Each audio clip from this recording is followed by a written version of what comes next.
Welcome to this tutorial. In this tutorial, I'm going to show you how you can install the PyInstaller library for your Python in Visual Studio's code.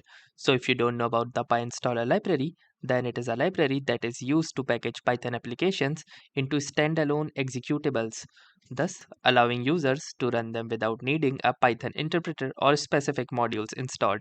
So let's see how to install this particular library.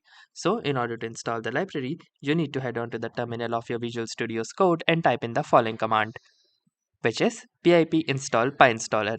Once you have typed in, simply hit the enter button and wait for the initialization process to begin. This includes downloading and collecting of packages, and once that has been done, it will attempt to install them into our system. So let's wait for the same.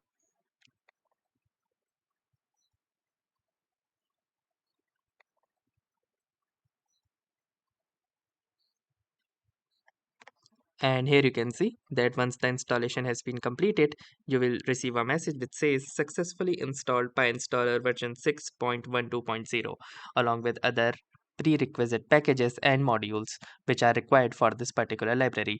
So now let's quickly check whether this installation has been successful into our system or not. To do this, from our next new terminal line, type in the following command, which is